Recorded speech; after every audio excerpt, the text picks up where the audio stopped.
Member mic check, testing, 1, 2, 3, 4, 5.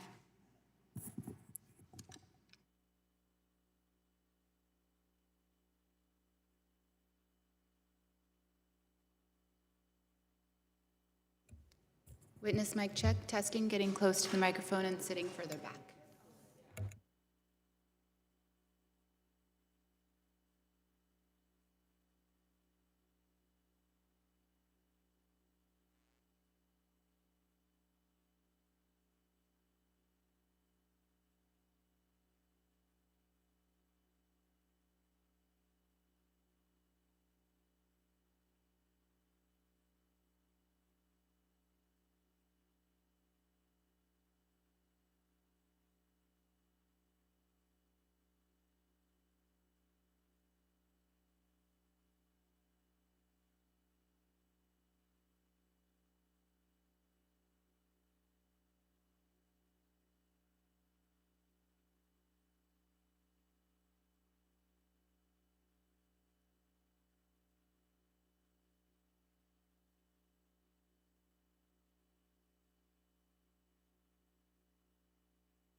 The House Committee on the Judiciary will come to order. Without objection, the Chair is authorized to declare recesses of the committee at any time. We welcome everyone to this morning's hearing on securing America's elections. I will now recognize myself for an opening statement.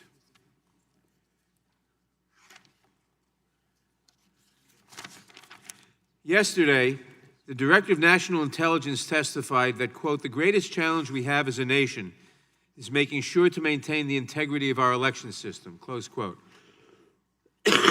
Excuse me. I agree. Our democracy was founded on a government elected by the people, for the people, in free and fair elections. Today, our elections, the very core of our democracy, are under attack. Special Counsel Mueller's report, in no uncertain terms, detailed how a foreign government attacked our 2016 elections. The Russian objectives were clear: deepen distrust and discord in our society, secure the election of one candidate for president over the other, and in so doing, undermine confidence in the integrity of our elections and damage our nation's standing in the world. There is no evidence that Russia affected the actual vote count of our elections. But Russia did successfully steal thousands of documents from American citizens that it used to influence public opinion. It also accessed voter data and gained other valuable intelligence, which it may seek to exploit in the future. In short, as Special Counsel Mueller emphasized in his recent press conference, Russia's attack, quote, "deserves the attention of every American." Russia's attack was not an isolated incident, nor is Russia the only foreign power attempting to influence our elections. We live in a world with agile, persistent enemies who are constantly evolving their methods of attack. As FBI Director Christopher Wray warned, make no mistake, the threat just keeps escalating, and we're going to have to up our game to stay ahead of it. Despite concrete evidence confirmed by the heads of our intelligence agencies, President Trump has refused to acknowledge Russia's attack, let alone publicly denounce it, or outline clearly how he intends to deter future interventions. To the contrary, the President has openly declared that he sees no problem with foreign influence in our elections. More troubling, there have been reports from multiple senior White House officials, including the former Secretary of Homeland Security, the organization tasked with leading our election security efforts, that the White House failed to adequately inform Americans about continuing influence efforts and instead directly stymied attempts to investigate or even discuss the attacks on our elections. More troubling still, we now have evidence that the President of the United States asked a foreign leader to interfere in our next election. The President is not only refusing to defend our elections against foreign attacks, but is actively soliciting such intervention. That is unacceptable, and it puts our nation at great risk. We must not let foreign attacks go unpunished or undeterred, and we must make the investments necessary to withstand any future attacks. The Judiciary Committee is tasked with the duty of protecting the right to vote for every American. That includes not just equal voting rights and access to the polls, but also confidence in the accuracy and security of our election systems. We will protect that sacred right. We will not let anyone, not even the President, attempt to undermine the integrity of our democracy. Today's hearing will help carry out that duty. To ensure that we understand the extent and scope of the threat to our 2020 elections, and to identify appropriate steps for deterring, detecting, and defending against those threats. I am pleased that last week the Senate finally approved a bipartisan spending bill to safeguard voting systems, but much more needs to be done. U.S. elections are not built of isolated parts. The existing infrastructure is a vast ecosystem that includes voter registration, vote casting, vote tabulation, election night reporting, and auditing systems. Each of those components is vulnerable to attack. And as with any ecosystem, if any one component part fails, if there's a flaw in one piece of the technology, it can jeopardize the entire process.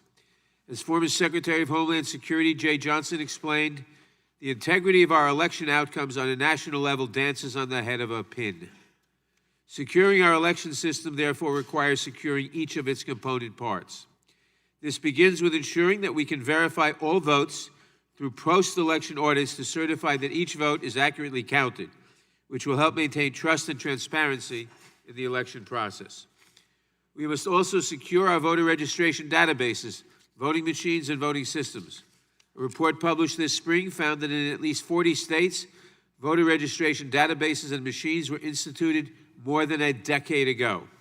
Outdated systems are difficult to maintain, are subject to serious flaws and vulnerabilities, and are more vulnerable to attacks from the outside.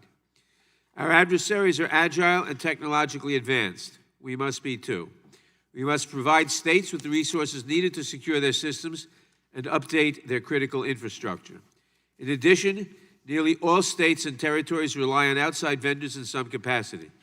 But of those states and territories, roughly 92% rely on just 3 vendors. These vendors must be regulated to ensure that all of their products meet minimum election security requirements. Finally, state and local officials responsible for administering elections, our democracy's frontline defenders, must have the resources and cybersecurity training necessary to protect our voting systems. We must also develop better tools to share cybersecurity and threat information among state and local officials and the federal government. In 2016, according to the intelligence community, state election officials were not sufficiently warned or prepared to handle an attack from a hostile nation-state actor. We must ensure that each component piece of our election system is sufficiently integrated, equipped, and ready to handle any attack from any actor going into 2020 and beyond. In short, the challenges facing our elections are serious, evolving, and multi-pronged. There are no easy answers. I know that Ranking Member Collins agrees with me that the threat to our elections is a threat to the American Republic.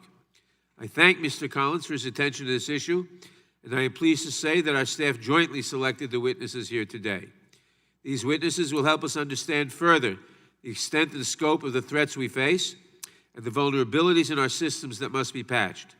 Their testimony will help guide this committee's efforts to ensure the integrity of our elections, and I thank them for appearing today. I am confident that working together, we can address the imminent threat to our elections and protect our voting systems going forward. Our democracy depends on it.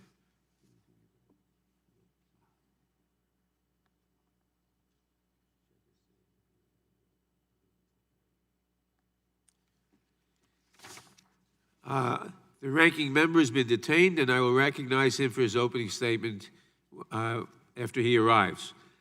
Without objection, all other opening statements will be included in the record. I will now introduce today's witnesses.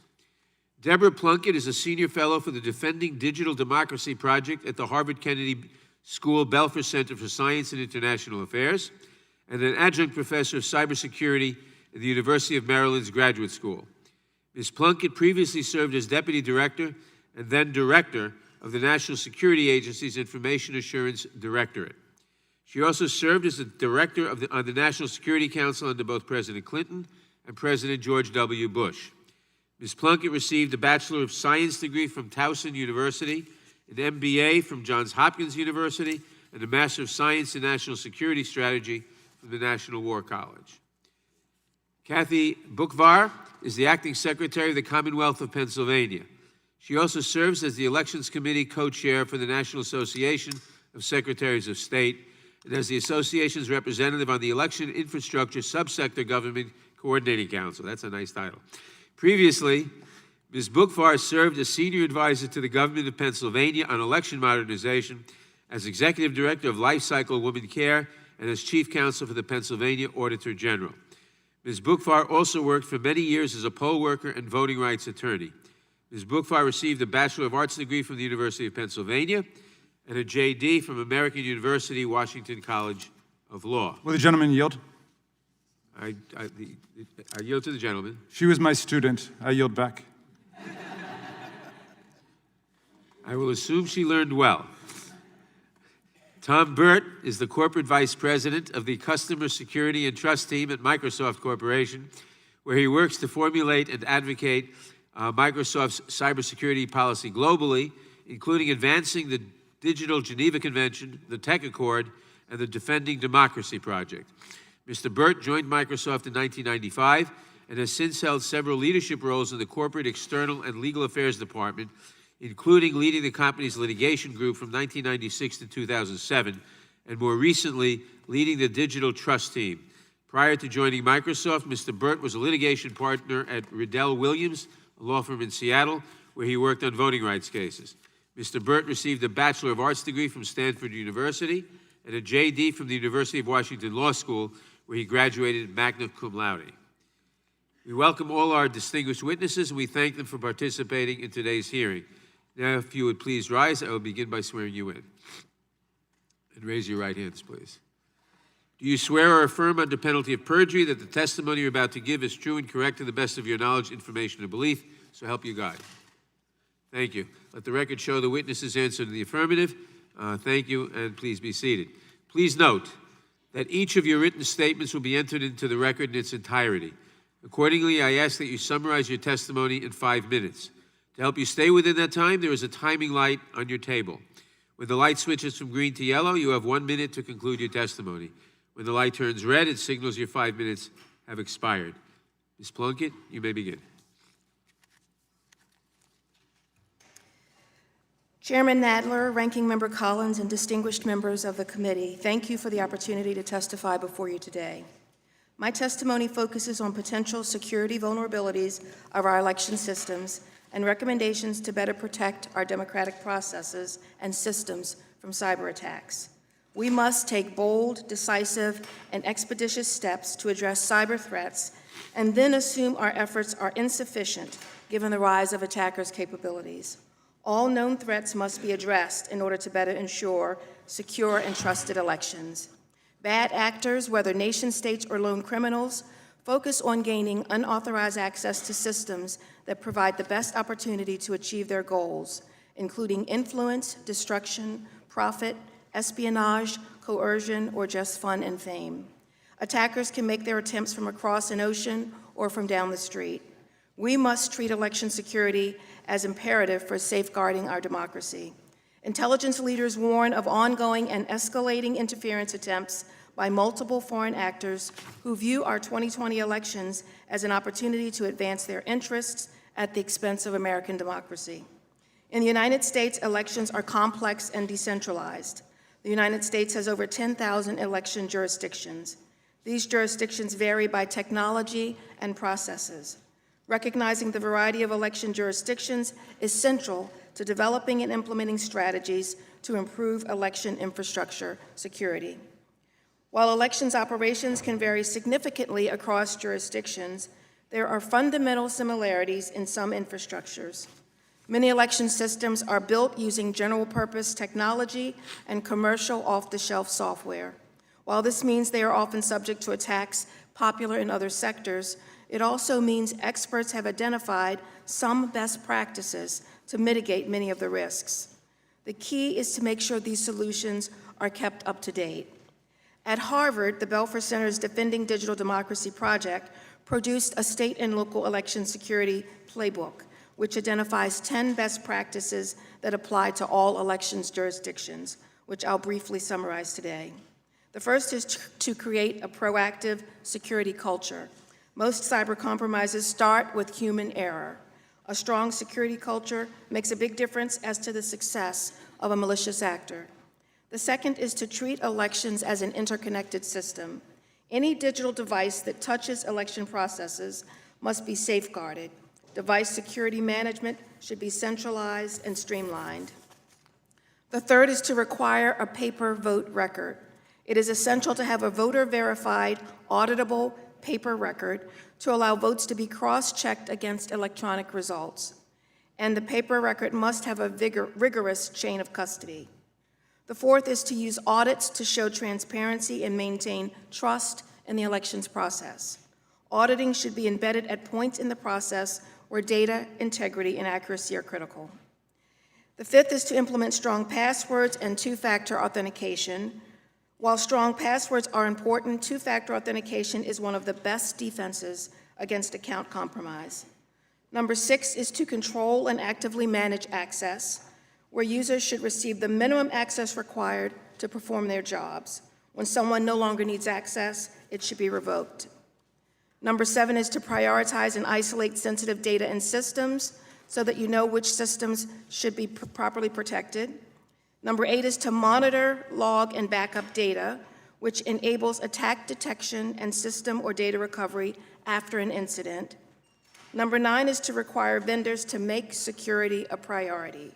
Detailed security specifications should be written into acquisition documents, and vendors must be required to notify officials immediately after becoming aware of a breach. And finally, number 10 is to build public trust and prepare for information operations. Transparency and open communications will counter information operations that seek to cast doubt over the integrity of the election system.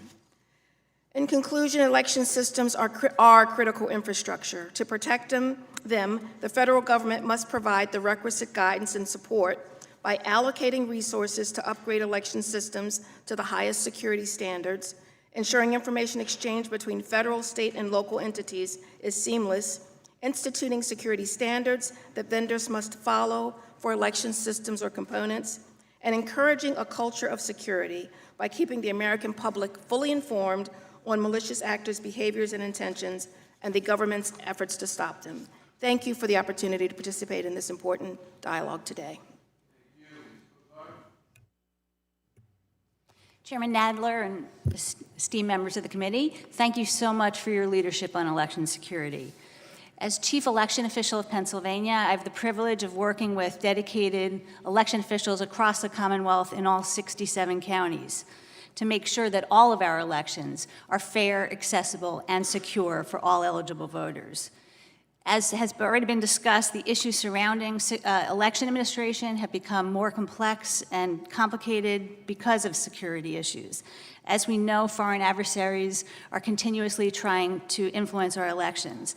The key to thwarting this effort is to make sure that we are building our cyber walls faster than those that are trying to tear them down. Election security is a race without a finish line, and our adversaries are not slowing down. We need to make sure that we are meeting and exceeding those technologies and making sure that we invest at all levels substantial and sustained resources. Alongside the great majority of states, we urge the federal government to provide additional election security funding, but also infrastructure. And we need to look at this like we look at other ongoing initiatives. So we don't do once and done appropriations for other types of security, for healthcare, for education. We look at these as ongoing investments, and that's how we have to look at our elections. Nothing is more important than the security of our democracy. There have been great advances over the last many years. As discussed, the EIS-GCC, the Election Infrastructure Subsector Government Coordinating Council, say that 5 times fast, has been a great collaboration among federal, state, and local officials to secure elections, and it's working to formalize and improve information sharing, communication protocols, to make sure that our local and state election officials can respond to timely to threats. The great thing about EIS-GCC is that it has a wide range of members. So we've got 29 members, 24 of them are local and state election officials, but it also includes critical federal partners like DHS, EAC, NASA, the Election Center, and the International Association of Government Officials. Other key partners in this fight are DHS, National Guard, Center for Internet Security, who have been incredibly strong partners, making sure that we have risk and vulnerability assessments, shared intelligence, tabletop exercise, and extensive communications. But there's more that we could do. So one of the things that I'd love to see the federal government being more involved in is vendor oversight, tracking foreign ownership, making sure that we're getting background checks, making sure that there's a good chain of custody across all voting and elections components. We also need to strengthen lines of communication in both directions, from federal, state, and local. For example, when there are local incidents reported to our federal partners, the federal partners need to make sure that the state election officials know so that we could timely respond to those incidents. On the Pennsylvania landscape, we've had some great successes over the last year and a half that I've been very proud to be a part of. We've really had we broke down silos. We knew it was really important to have an integrated approach to election security, and it's been incredibly effective. We have an interagency work group that involves IT professionals, security, law enforcement, homeland security, elections, and emergency preparedness. We meet regularly and work together to make sure that we are working together as a front to make sure we have the most secure and accessible elections in Pennsylvania. We've provided tabletop exercises, and we were the first state in the country to accept DHS's offer of free vulnerability assessments to states. One of our big successes over the last year has been our transition in Pennsylvania to voter-verified paper ballot systems. I'm happy to say that whereas a year ago we had 50 counties across Pennsylvania that had no paper trails, as of this November there will be 52 counties that will have voter-verifiable paper trails. So a huge flip, great success, and a credit to the county election officials for all their work. I'm also happy to say that we have a post-election audit work group. As discussed by Chairman, this is a critical piece of our elections, is making sure that we're auditing and instilling confidence in our voters about confirming the results of the election. The right to vote is a fundamental right, and every voter must be provided equal access to the polls and a deep-seated confidence in the security and accuracy of their votes. Our democracy and bolstering our confidence in that democracy is worth every dollar. Thank you very much. Chairman Nadler, Ranking Member Collins, and members of the committee, thank you for the opportunity to testify today on the important topic of how emerging technology can contribute to the security of our elections. My name is Tom Burt. I'm the Corporate Vice President for Customer Security and Trust at Microsoft. My team includes our Defending Democracy program, which works to protect democratic elections from cyber attack around the world. We know that skilled and well-financed adversaries have and certainly will continue to attack elections in the U.S. and in other countries, all in the pursuit of their goal of undermining citizen confidence in democracy. Defending democracy and our elections are important to Microsoft, so we spent the last year working on what we as a technology provider can contribute to this effort. And I'm pleased to inform the committee that this week we released free open source software development kit called Election Guard. Simply put, Election Guard technology can enable the most secure and trustworthy elections in the history of the United States. How does it do this? When a vote is cast, it is immediately encrypted so that it can't be seen or changed. The voter then receives a tracking number, and when the election is complete, the voter can go online and check to see, for the first time in history, that their vote was in fact counted and unchanged.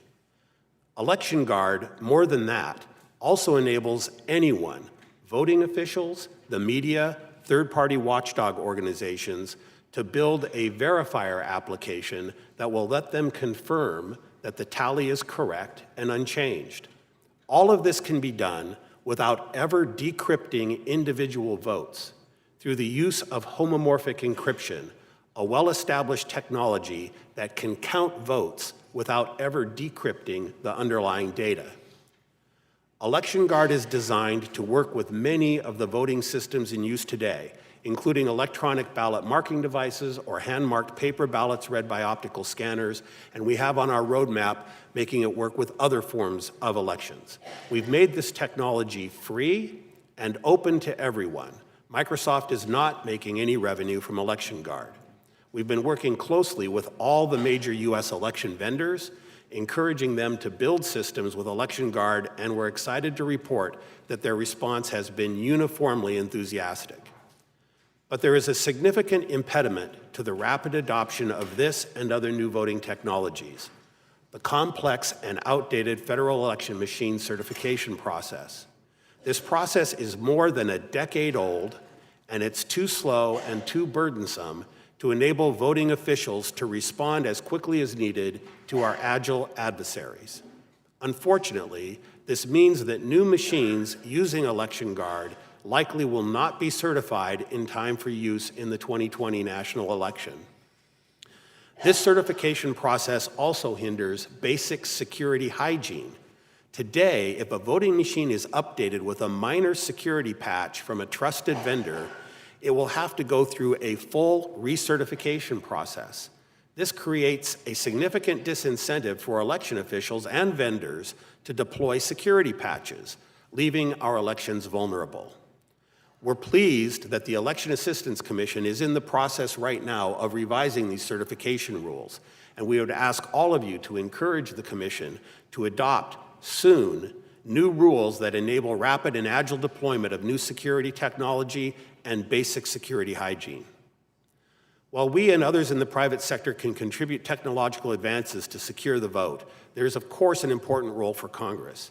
We agree with Ms. Plunkett's written testimony regarding the urgent need for long-term sustainable funding. This is critically needed to enable election officials to plan ahead, to purchase new equipment rather than letting outdated systems remain active, and to invest in cybersecurity training and staffing that we expect of all critical infrastructure providers. We live in a world with agile enemies who are persistent in their efforts to interfere in our democratic process. Our citizens deserve to be able to cast their vote with confidence that it will be counted without manipulation. We believe Election Guard is breakthrough technology that can help achieve this goal. But we remain committed to working with government, civil society, the technology sector to take even more steps to ensure that every vote is counted and every voter has confidence in our free and fair elections.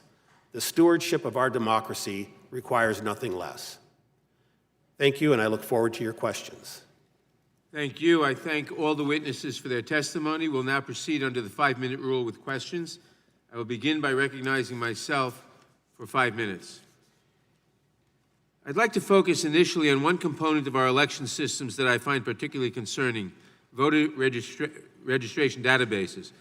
The Mueller report concluded that on approximately June 2016, the Russian intelligence organization, GRU, compromised the computer network of the Illinois State Board of Elections and gained access to a database concerning information on millions of registered Illinois voters, unquote.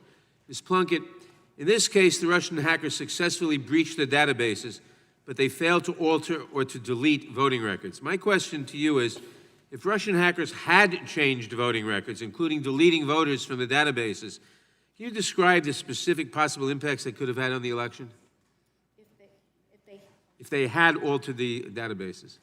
Well, I mean, it would have been devastating had they altered the databases, and altering in this case could have been changing records, it could have been deleting records, which would have made it, in some cases, impossible for voters to vote, to register to vote. Voters could have been turned away. They could have inserted voters erroneously into the database that could have provided an opportunity for those who shouldn't be voting to vote. So it would have been devastating had that happened. So thousands or tens of thousands of voters might have turned up at the polls and been turned away because there was no record of their registration. That's correct. Thousands of non-existent voters might have voted. That's correct. Thank you. Ms. Plunkett, the House-passed appropriations bill contains $600 million in funding for states. It also includes accountability measures. It requires that funding cannot be used to purchase non-qualified voting machines. The Senate's version has only $250 million with no accountability restrictions. Your written testimony emphasizes the need to replace paperless machines and implement robust post-election audits using paper ballots. Now, we saw in 2000 how one county's failure to properly maintain its chads or non-chads held up the entire country. And one county's dereliction could again conceivably hold up the entire country's election, national election. Now, I understand why some states or counties might not want to spend the money necessary to update their election machinery so they can't be hacked. But I was astounded to read recently, a couple of days ago, in fact, that states are still spending large amounts of money on voting machines that are electronic, that do not have paper trails, that are unauditable, and vulnerable to hacking. So my question is, aside from the obvious necessity of appropriating money to update our election machinery so that we have hack-proof machines that cannot be tampered with from the outside and that cannot and that leave auditable trails, which are these paper trails, Do you think that that the federal government should mandate this? Because after all, the federal elections are premised on accurate counts in every state and county. Should we mandate, as well as providing the funds for modern election technology, so that we can be sure that no foreign actor is, in fact, phonying up our vote, and perhaps even doing so and leaving no trail that you knew it later? So woe is me to make a comment about federal and state roles and responsibilities, but here's what I'd say, sir. It is incumbent upon every state to institute the appropriate security measures and make sure that their technology is the most robust available in order to protect the democracy in their election and votes. And I believe that there's a role for the federal government in this space that starts with requiring that vendors follow a certain security standards in the production and delivery and maintenance of the equipment that these states are using. So that would thereby standardize at least the security of those systems, everything from auditing and database management to on the back end, should something happen to the systems, being able to report on that. Obviously, if the federal government mandated that only proper machines could be made, then new purchases would only be of proper machines. In the 5 seconds I've got left, do any of the other witnesses want to comment on whether they think it necessary for the federal government to mandate that existing machines be replaced in time for the next election, so that we can guarantee an election undictated from Moscow or someplace else? We think as the Election Assistance Commission is revising its standards for certification, there's an opportunity there to inject standards for the security of the devices to be certified.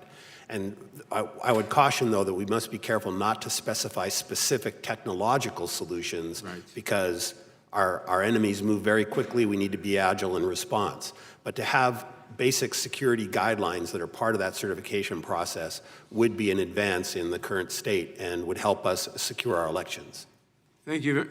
Ms. Bookvar, quickly, because my time has expired. Chairman, I just want to say that I think you've mentioned a lot of the areas that we need to invest. You talked about voter registration systems. You talked about, I think you talked about sensors, intrusion detection sensors, and all kinds of other things. So what I'd like to see is that we define a continuum, a number of different things that are critical priorities, but allow the states who know best what's the most critical need in their state to decide what the best use of those funds are. Thank you very much. My time has expired. The gentleman from Colorado. Thank you, Mr. Chairman. Mr. Byrd, I'm interested in the election guard technology that you were talking about earlier. And one of the interests I have is that the United States wasn't the only country that Russia targeted in the last decade. It's clear that Russia tried to impugn the integrity of the Brexit vote, the Scottish independence vote. They've been involved in Spain with the Catalonia independence movement.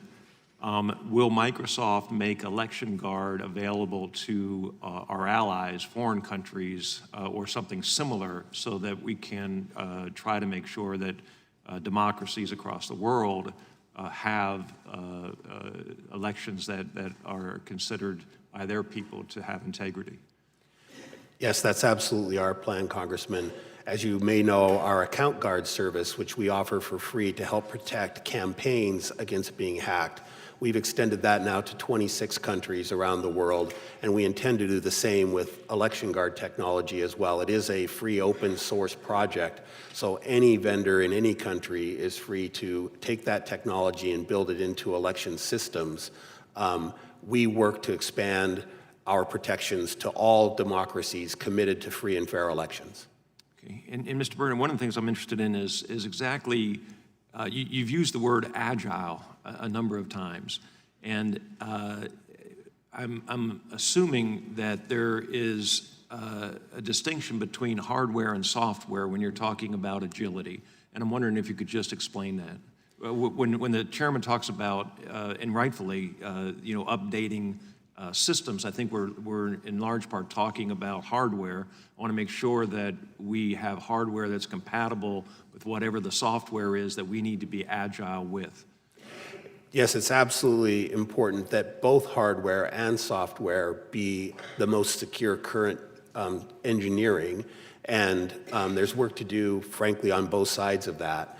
But most importantly, for most of these systems, it's the ability to update software. As I mentioned in my written testimony, we just announced recently that we are going to provide free security updates to Windows 7 election voting devices because we discovered that there are many of those devices still in operation around the country, even though that's decades-old technology. And it reaches its end of life this January for most customers.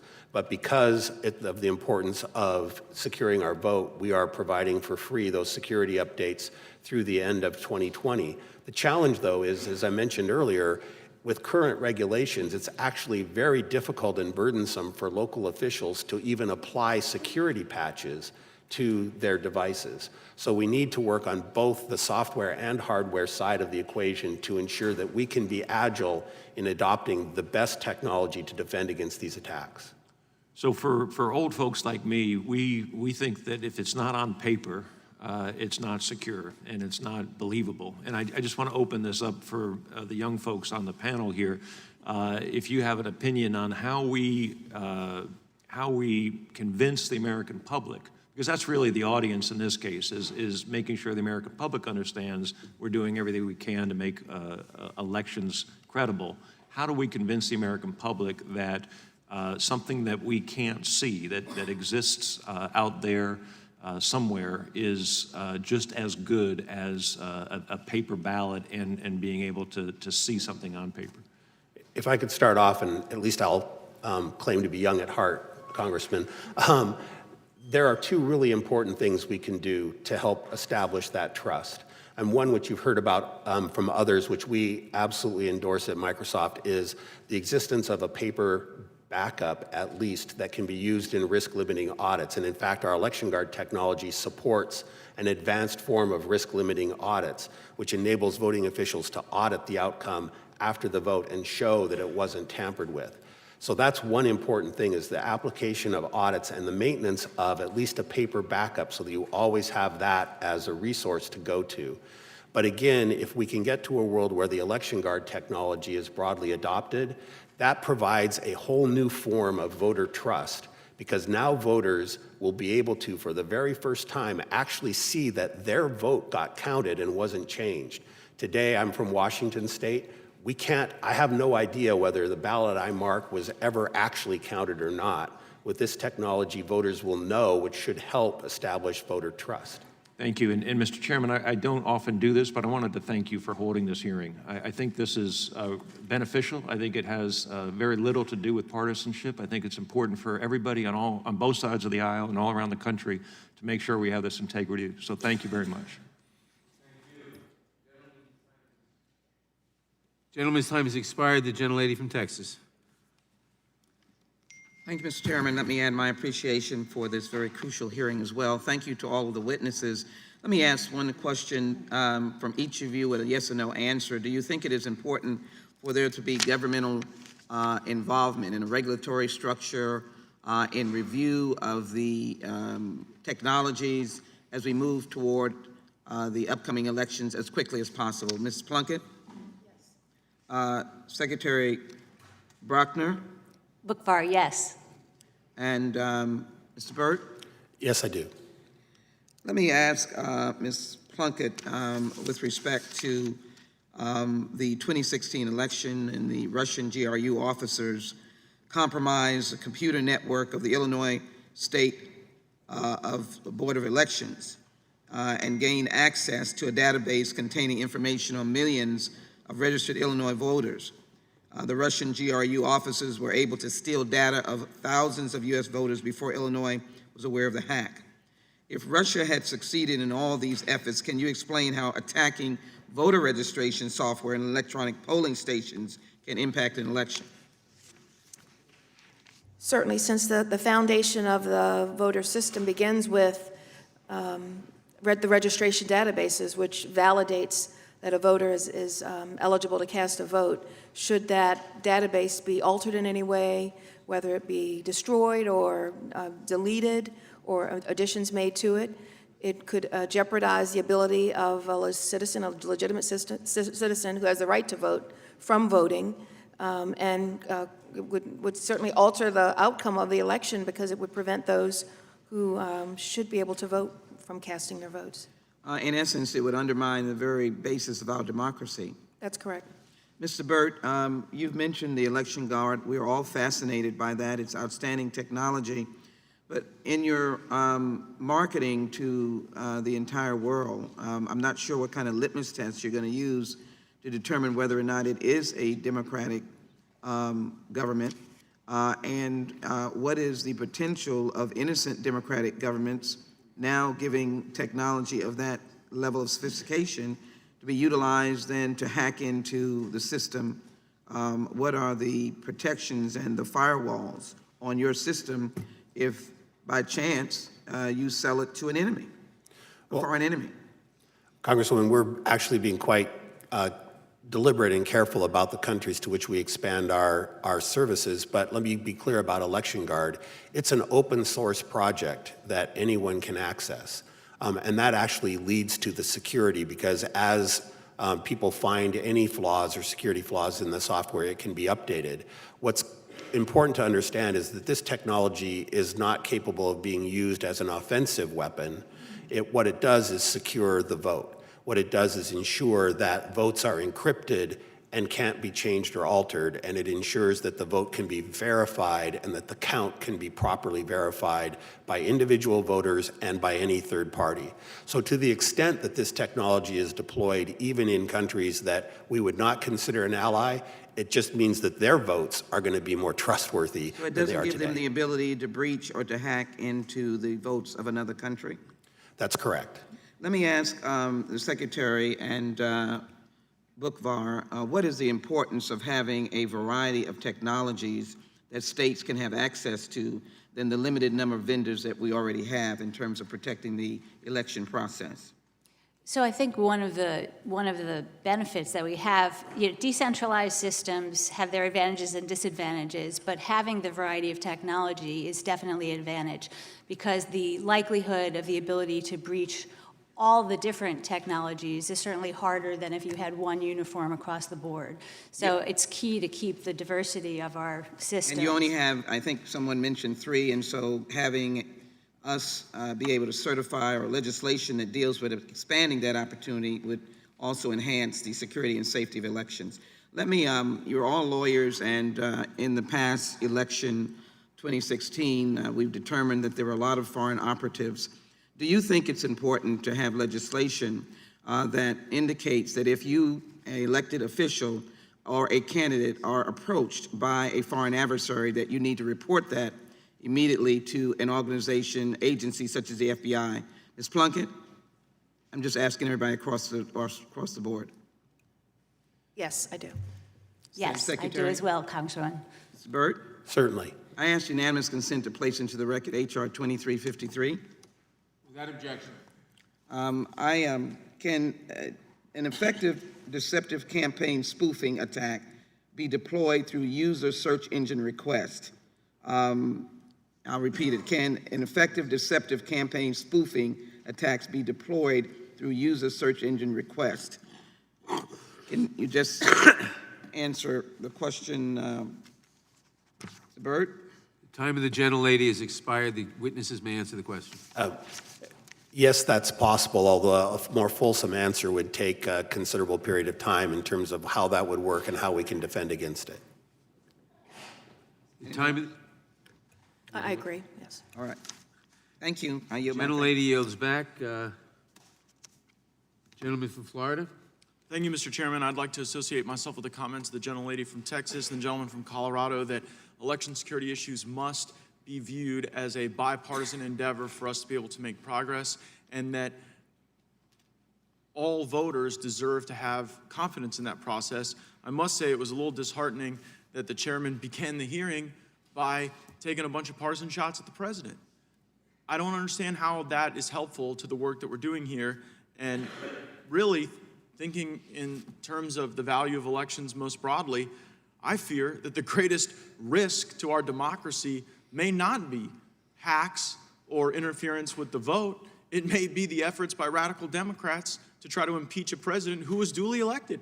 That seems to undo elections a lot more than hacking. But alas, back to this important work of the committee. I wanted to thank Congresswoman Murphy as the lead, but also our colleagues on the Judiciary Committee, Mr. Deutsch and Ms. McChrystal-Powell from Florida, for co-authoring H.R. 3529.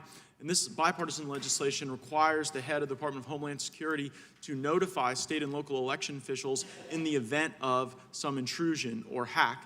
And so my question is really to any of the members of the panel to speak to the utility and importance of real-time coordination in the event of an intrusion, and how you might see state and local officials working cooperatively and proactively with the federal government in such an endeavor. I'd love to take a crack at that. Thank you, Congressman. It's critically important, that collaboration at the state, local, and federal level. And we saw it in Pennsylvania last year, in November of 2018's election. We were connected across the country to other states and to the federal government, getting real-time information about things that were being seen in other states. And we could not only take, so for example, there were attempts to hack into, to send DDoS types of interruptions in other states.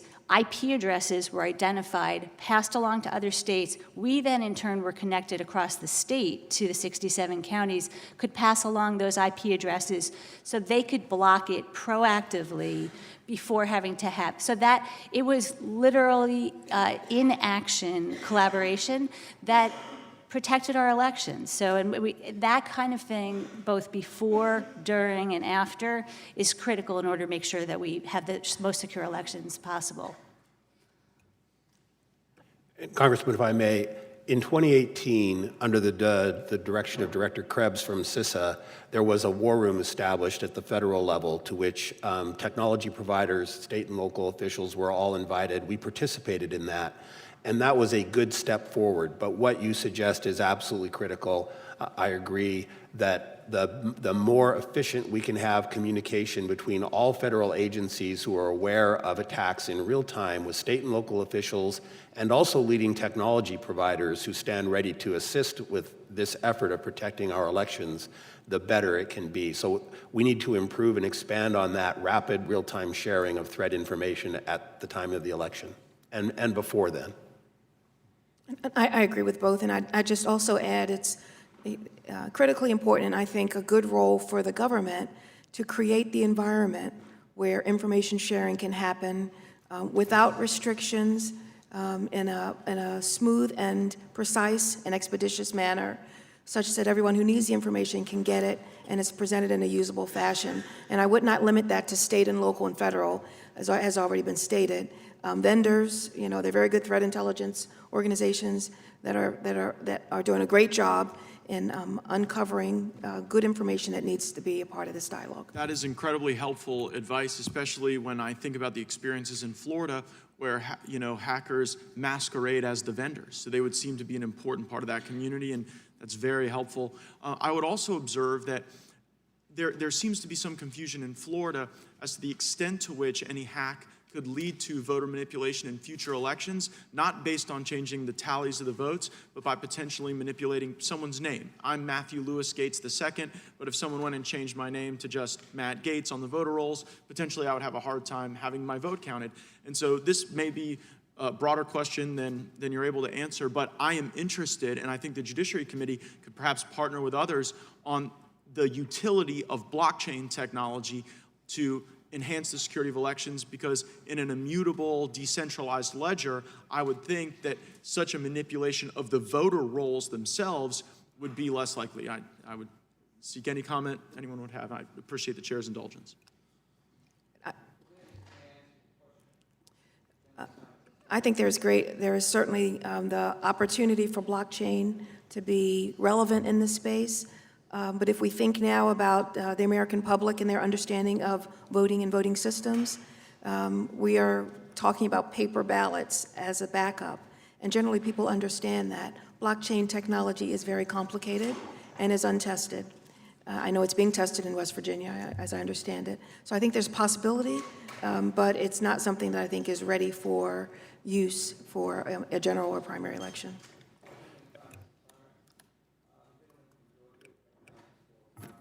Thank you, Madam Chair, and thank the witnesses for your appearance today and for your testimony.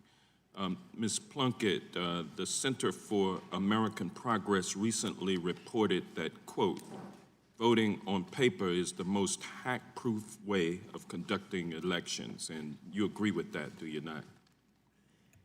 Today, yes, I do. And what about you, Ms. Bukvar? Absolutely. At least with a paper record, I should say. And Mr. Burt? Well, I would say that we actually believe that Election Guard provides an even more hack-proof way of voting, but paper as at least a backup or as primary, because the technology would support either, is important to maintaining the security of our elections. So when we talk about a paper ballot, we're talking about a hand-marked paper ballot. Is that right, Ms. Plunkett? It does not necessarily have to be hand-marked, but there should be a piece of paper involved that can then be... If the paper involved is produced by a touchscreen voting machine, and that piece of paper also has a barcode, along with the races that the voter voted on, and this paper that the machine produces with the barcode is given to the voter, who can then check it, make sure that it reflects accurately what choices were made by that voter, and then that piece of paper is then scanned into a counting machine, which counts not the actual choices made by the voter, but the barcode on top. That's the kind of paper ballot that you're talking about? So I don't know about the barcode piece. So I think I can answer that. So for example, and that's where audits come in, right? So for example, we're developing a process in Pennsylvania where... Well, I guess the question that I'm asking, if it's the barcode that is counted and not the box that is identified as the one that was checked by the voter, how does the voter know that the barcode, which is counted, actually reflects the choices that the voter made? Or does the voter just simply have to depend on the barcode to accurately reflect? How can we get around that if we're counting the barcode and not counting the hand-marked paper ballot? So most systems, whether they're hand-marked paper ballot or ballot marking devices, use some form of mark for the tabulation process, whether it's a barcode, a QR code, or timing marks, which some of the hand-marked paper ballots use. So there's basically triggers into the tabular, and then the audit... But then you're able to actually count the hand-marked ballot by hand. Exactly. That's what the audit or a recount would do, would look at the plain text language on the, and it can compare. Did the tabulation numbers compare? Yes, with the hand. The hand-marked ballot is the way that produces an auditable trail, but the ballot that is counted by the barcode and is not hand-filled out is just simply a further extension of the mechanics of the computerized voting. If I may, Congressman, so in the context we are talking about the barcode, that paper still shows the specific individual votes which the voter in a well-run system has had an opportunity to verify the check marks in the boxes. Yeah, but and so those now you've check got marks are not the ones that are counted. I understand what I'm It's saying actually is, a barcode. even if it's not hand-marked, if it's marked by the machine, but the voter has verified those boxes, now you have a paper ballot that's verified that can be used for counting. How does the voter verify the barcode or the counting mechanism That's, accurately reflects the choices that the voter made? yeah, so that is part of the audit process that can be performed by looking at the tally against the audited subset of ballots that's selected for the audit, looking not at the barcode in this case, but looking at the boxes that are checked. So the audit system provides for that. Let me just say this then. Isn't it clear that a hand-marked paper ballot that is then fed into a counting machine, which counts that tally along with the other voters, and then at the end of the voting process, if there is a recount, then you can actually count the paper ballot, the hand-marked paper ballot by hand, and compare that to the tally that was produced by the counting machine. Doesn't that provide the most effective way of auditing the results of an election? I would say that it's not important whether the ballot was hand-marked or marked by a machine, as long as the voter gets the opportunity to verify that what they see on the ballot is what they intended before they deposit it in the ballot box. Either way, whether it's my hand marking or the machine that checks the box, you have a clear representation of the voter intent. And in fact, in a machine-checked box, sometimes that's clearer. As you know, with hand-marked ballots, there's often disputes about what a voter actually intended with the marking, depending on the system. But there's no way Gentleman's of time doing has expired. No way of doing that with the electronic Gentleman voting from- process. And I thank the gentlelady, and I yield back. Gentlemen, this time has expired. The gentleman from North Dakota, Mr. Armstrong, is recognized for 5 minutes. Thank you, Madam Chair. If I have time, I'm gonna come back to this, but Mr. Burton, your written testimony, you talked about future threats, and one of those was deep fakes and synthetic media being a future threat. I'm an old state party chairman. I understand how in the last 10 days of a close election, things escalate extremely quickly. Why is this such a threat, and what can we do to deal with it on the front end? I mean, I've seen I think our colleagues, they did one yesterday, and I don't know another word to say other than creepy, and they look absolutely legitimate, so. Well, Congressman, that's exactly why it's such a threat. We know that our adversaries, among other things, engage in disinformation campaigns in which they attempt to take the extreme positions on social issues relevant to the campaign, and they try to incite conflict among the American electorate. They seek to discredit candidates or positions through their disinformation campaigns, and we should anticipate that they are going to become more sophisticated in their efforts. Synthetic media, or deep fakes as it's called regularly, the technology that enables that, both in terms of audio and video, is advancing rapidly. And as you point out, it's now possible with the most advanced technology to really create videos that appear to be entirely realistic. There's a lot of research that's going into detection technology, how to detect these deepfake videos and show that they are artificial and not real. But at the end of the day, the technology to create the videos, because of the way the artificial intelligence works, will always be ahead of any detection algorithm. So the opportunity for our adversaries to use this technology to try to influence a campaign or an election is very real. And today, as it stands right now, we don't have a great answer to that other than to educate the American public that it's going to be even more important now than it's been in the past that they consume the information that they use to make election decisions from sources they believe are credible. And there are a number of services out that try to rank and rate various sources to determine, is this a journalistically credible source or not? But in today's world, that's going to become even more important.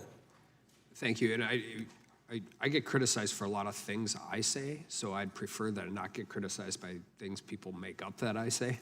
But moving into that, I mean, as far as a defense defense to that as we're going forward is probably, I mean, if the technology is advancing faster than the detection of it, it probably behooves us as a body and whoever else is doing some of these things to figure out a way, particularly with platforms and things, to be able to have immediate removal and those types of efforts. Would that probably be, I mean, just as we're moving forward and going towards this, there has to be a way, I mean, we have to have a way as a Congress or as a government or just as an election to be able to deal with these things. Yes, in the short term, I think using available detection technologies, working with the social media platforms and others to try to identify those that originate from adversaries, which is, cybersecurity technology we can deploy. Those are going to be the best things we can do for this election cycle. We and others are investing in a number of different efforts to try to come up with better ways both to detect and to identify legitimate sources of video and audio so that over time we will have a better approach to solving this challenge. But it is going to be a real challenge for us in the 2020 elections. Then going back to the encryption stuff, and how does the broader election or encryption debate potentially affect encryption in Election Guard? I mean, if a government has a backdoor access, it's a backdoor that, I mean, potentially could be exploited. I mean, and that could create a built-in, I mean, weakness in the balance. How do we balance law enforcement and the ability to do that with cybersecurity? So this is a broader question that goes beyond the election context. In the election context, the encryption that we build into Election Guard would never have a backdoor. There would be no purpose to have the backdoor, and it actually would reveal voter-specific votes, which you don't want to do for a variety of reasons. In the more broader context, this is a very nuanced discussion. There was a recent paper from the Carnegie Institute that I thought was very well done in talking about the broad range of issues relevant to encryption, law enforcement access, protection of dissidents, for example, the legitimate uses for encryption, why that's important. And one of the things that paper said, which we absolutely endorse, it's important to get very specific about the problem you're trying to address and look at that problem and how to properly balance all the competing interests as to that problem. There is no general approach to encryption that doesn't create way too many problems. So we need to be very specific, look at those specific things, and then balance the social issues to find the right result. And that's going to be some work that we all have to do, the technology industry together with government. The time of the gentleman has expired. The gentleman from Rhode Island. Thank you, Mr. Chairman. Thank you to our witnesses for this very useful and important testimony. One of the things that I'm particularly concerned about is the regulation of vendors. As you are aware, a large percentage, I think it's 97% of states and territories use vendors in some capacity, from the computers they use to access information to the servers that house information, the management of databases that contain information to cast and tally votes, websites and software used to display information and results, to the software that creates ballot design or helps transfer information across systems. And 3 vendors in particular control over 90% of this process. Of those 3, over 60% of American voters cast ballots on systems owned and operated by a single vendor. And despite the incredible impact of vendors on our electoral system, there seems to be very little regulation over vendors that really ensures election security. And as a result of it, I think we've seen some very serious issues with vendor security. So my first question really is, for each of the witnesses, is should we consider regulations at the federal level in creating some standards for vendors? And if so, why? If not, why not? I absolutely agree that, believe that we should. Because elections and election systems are a national security threat, and for national security threats, that has been the approach of the U.S. government. It is to develop federal standards, and in this case, it will be federal security standards for election equipment that really run the gamut from how the environment in which the software is developed and ensuring that it's developed in a secure manner and appropriately protected, straight through to the implementation and maintenance, and then the responsibility for reporting any vulnerabilities that are discovered even after that software and hardware is deployed. I think it is absolutely should be done, and I believe it's a role for the federal government. I agree on every level. And, you know, we have the Election Assistance Commission, which does certification, but as you probably know, not only has EAC been underfunded, but they also were unable to update their standards, the voluntary VVSG standards, for a long time and didn't have a quorum. So, for example, in Pennsylvania, we stepped in, and last year when we knew we had to certify a whole bunch more voting systems, we actually created our own more stringent security standards because we didn't want to rely on the outdated ones. So it would be much more effective if the federal government were having stronger oversight, both to standards and then to oversight of, for example, we talked earlier about the foreign ownership, background checks, and making sure that there's chain of custody controls over every component of the voting and election system. And to make those standards requirements, not voluntary. Correct. And Congressman, if I may add, I think we're all in agreement on that, with the one caveat that it's important that the standards not dictate any particular technology or technological solution, because that then sticks the states and local governments with a particular solution. If that becomes vulnerable, then it would take too much time to change. So they need to be generalized standards so that there can be innovation in terms of the technology approach that's used to meet those standards.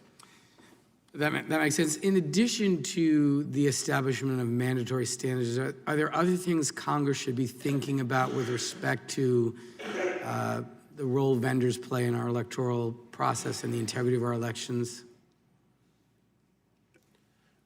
One thing that is another one of the future threats that I think the vendors can be playing a more significant role is the risk of ransomware and ransomware attack, especially on the voter registration rolls. This is something that Director Krebs from CISA pointed out a few weeks ago after this whole rash of ransomware attacks we've seen on small municipalities around the country, 10 in Texas alone relatively recently. The risk that our adversaries will use that same malware injected into the voter registration devices, and basically you'll show up on the day of the election and the entire database will be locked up and you can't see it. That's a significant risk. So vendors need to work with their customers to help them understand how to establish defenses, how to have and build into the system backups that are offline backups, and do tabletop exercises so that state and local officials know how to restore those systems very rapidly so there's no interruption in the voting process in the event that everything else that we do to try to maintain security is unsuccessful. Thank you. And I want to thank you, Mr. Chairman, for holding this really important hearing. There's nothing more fundamental than protecting the right of the American people to have their voices heard and their votes counted in our elections. And this requires strong leadership from everyone at every level of government. And I really thank you for conducting this hearing. Thank you. The gentleman yields back. The gentleman from Texas. Thank you, Mr. Chairman. I appreciate y'all being here. I noted that the chairman said basically that he was astounded to find counties still buying machines with no paper trail. Ms. Plunkett, were you at the NSA back in 2000, 2001? Yes, I was.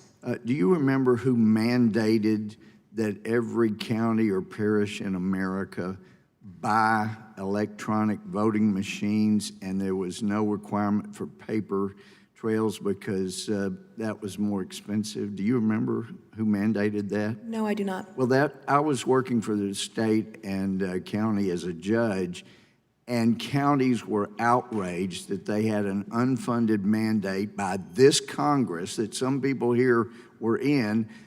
Democrats intimidated Republicans because of the votes in Florida. Even though there were fifth graders tested, none of them had trouble with the butterfly ballots and such.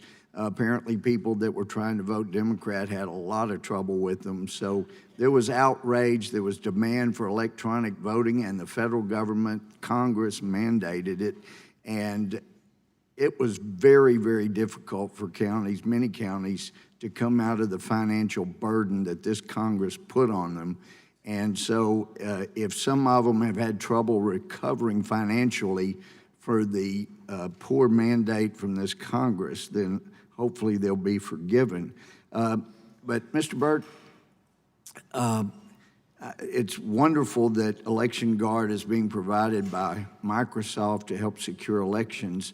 Does that work as well on Apple or Mac systems as it does on Microsoft operating systems? Yes, Congressman, it works on any platform. It doesn't matter what platform the See, vendor- I'd heard that about here in Washington, I could have whatever computer system I wanted. And I had used Microsoft operating system for years, but I tell people I thought Microsoft Vista was the best thing that ever happened to computers. It screwed up all my software. I finally got mad and went and bought an Apple. It was a Mac. It was the best thing I ever did, bought dozens since. But when I was in Congress, I wanted a Mac, and I got one, but Microsoft system is what things are based on here. It screwed up my computer, and they said, look, you just can't have a Mac if you're going to communicate with other computers around it. So I just didn't know. And I understand that your job is security and trust with Microsoft, so maybe they hadn't told you, but is there any backdoor into Election Guard that Microsoft might have in order to fix or deal with some problem in the system? Absolutely not, Congressman. There is no... As far as you know. Well, not only as far as I know, but it was my team that did the engineering work on this Election Guard. Okay. And so I am confident there is no backdoor. The other thing I would say again is we are making it an open source project. So the source code is available today on GitHub for anybody to look at. And we actually encourage hackers to try to hack into it so that we can find any security flaws and fix them. And one of the problems, since really we're all very concerned about election security, no matter how good your system is, it can't do anything about a county that hires a vendor, as my colleague was just bringing up, and the vendor at the end of our early voting on Friday before the election on Tuesday takes the 48 flash drives from the 48 precincts home and plays with them until Election Day. Your system can't help with that kind of problem, correct? Actually, Congressman, the Election Guard technology, the way it works, actually provides security and trustworthiness even if you have a vendor or an election official who's been compromised or has some malign intent, because the vote gets encrypted the moment that the voter votes on it, and it's never decrypted after that. Yeah. So it's protected against any of those kinds of attacks. But and then if it's protected against that kind of abuse, then a county may not want to use your system if they need a vendor to take them home and play with them. But I'm concerned that each of you think it is possible to rig an American election. And if that's the case, I just warn you that in President Obama's eyes, that would make you a non-serious person, because he said no serious person out there would suggest somehow you could even rig America's elections. And I would encourage you, since traditionally dead people vote nearly 100% Democrat, that you figure out a way to secure our graveyards so people don't keep turning out and voting in our elections. My time's expired. The gentleman's time has expired. The gentlelady from Washington. Thank you, Mr. Chairman, and thank you all for being here. It's really, I think, very important, the information that you're giving to us. As I've come to learn more about this issue, I've been quite stunned that the United States is currently the only major democracy without a centralized agency governing cybersecurity. And although we have multiple federal agencies that have some role to play in protecting elections, there's no clear place that a local county that's concerned about hacking can go to. I read this recent UK report that explains that there are single centralized cybersecurity agencies that coordinate national security in Australia, Canada, and New Zealand, but the same report notes that in the United States, international cybersecurity efforts must go through multiple US agencies, including the NSA, DHS, and the FBI. And so I'm really interested in this idea of centralized and cohesive coordination of our nation's cybersecurity to better protect from foreign and domestic threats.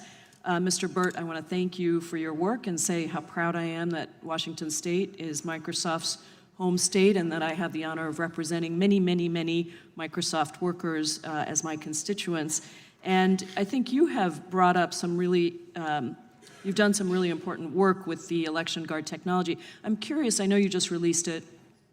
Is it actually in use anywhere yet? Are we using it in Washington, I guess, is the most relevant question. No, it's not yet in use anywhere because, as you say, just released it for public use just in the last few days. We are working with all the major election, working with all the election vendors. They're all very enthusiastic. They're in the process now of evaluating the technology and thinking about how they could build it into new offerings, new devices. And so we need both the election vendors as well as state and local officials to understand the technology, think about how they can use it to secure their election. And we're out, actively helping explain and educate that. We do expect that either later this year or certainly in 2020, there will be, we're working with a number of partners on some at least pilot elections where it will be used for a certain precinct or in a certain location so that we can actually test the technology, make sure that it's working as expected in hopefully in the coming months and certainly by 2020. Thank you. That's what I was wondering is perhaps if we were pilot testing it in Washington. In your testimony, you talked about imposing a culture of cybersecurity, including training, and I was also struck by the fact that many of the existing voting systems were using Windows 7. In your testimony you talked about, or in your written statement you talked about that.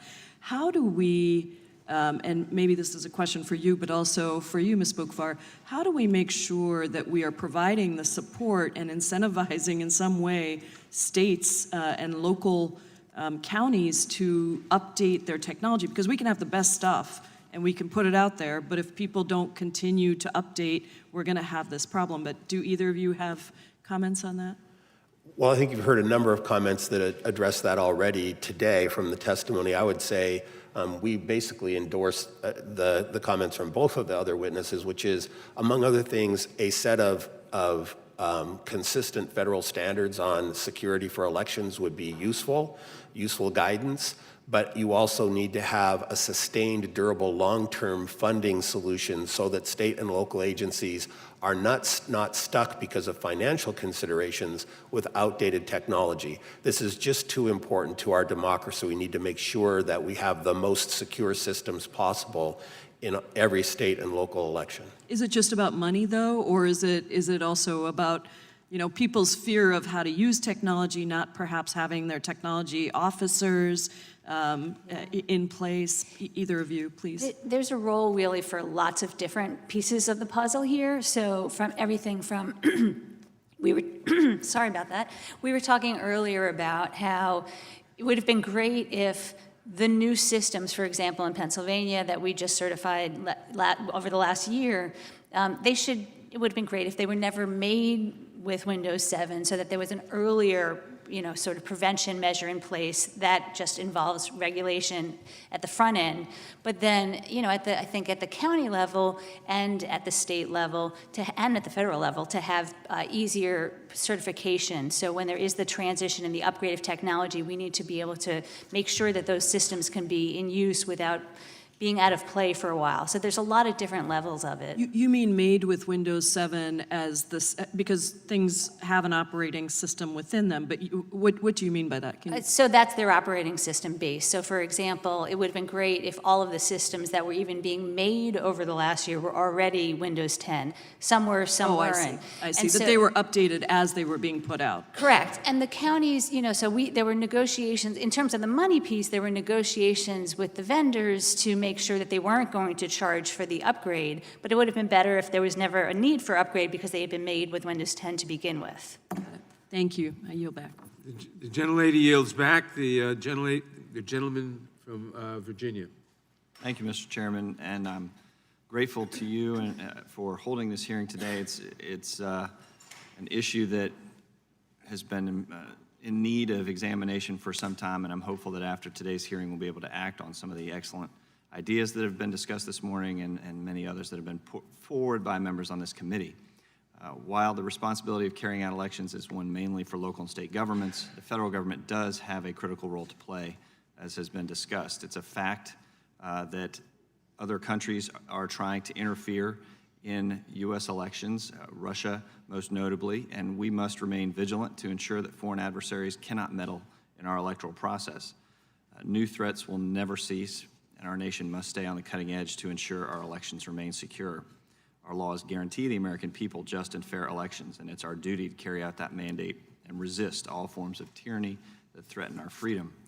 I have listened with interest. It seems like we're moving in two different directions, one toward less technology, paper ballots, one toward more use of technology, decentralization, blockchain. I'm curious about real-time testing of blockchain in West Virginia. Ms. Bookvar, your neighboring state, West Virginia, had apparent success in the midterms in using blockchain to allow deployed overseas service members to vote. Have you explored any similar initiatives in Pennsylvania, and what have you done to ensure that overseas deployed service members can vote?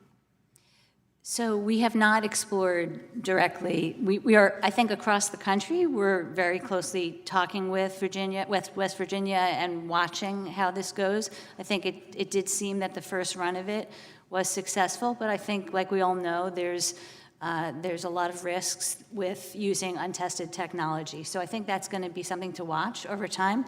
In the meantime, we are,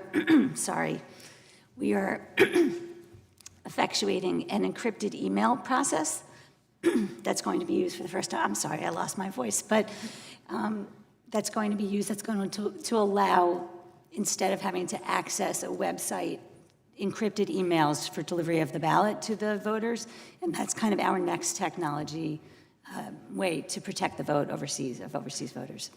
Sorry. Mr. Burt, your technology seems to, Election Guard seems to utilize both ends of the spectrum there. You're having a paper ballot backup, but exploring open source solutions. Do you still, are you researching efforts to replace paper ballots, design and create additional software efforts that could replace paper ballots, or are you of the mind that you should always have that paper ballot backup? So our view is that whether paper ballot is the backup or primary, either way, the Election Guard technology can help provide this level of security and end-to-end verifiability. We've designed it so that it will work with paper ballots in either way. But our position is that today, it's important to have a verified paper ballot backup at a minimum to use for risk-limiting audits and have it available in the worst case so that you can do a hand count if necessary. So we think, and our technology supports that as well. So we think it's important. If I just may comment quickly on blockchain, our researchers who look really carefully at election-based technology do not think blockchain is a great solution for a nationwide election. We're very interested in the West Virginia experiment. We'll continue to look at that, but it has a very specific focus which it may be useful for. For the most part, there are two big problems with blockchain. It's a distributed ledger, and you really need to have a leader, which we have leaders now with state and local election officials who establish what the rules are for voting and for who's on the ballot and who's not. So there's challenges with blockchain technology inherently, and furthermore, on a nationwide level, it would not maintain the degree of security and privacy in each individual's vote that is critical to our national elections.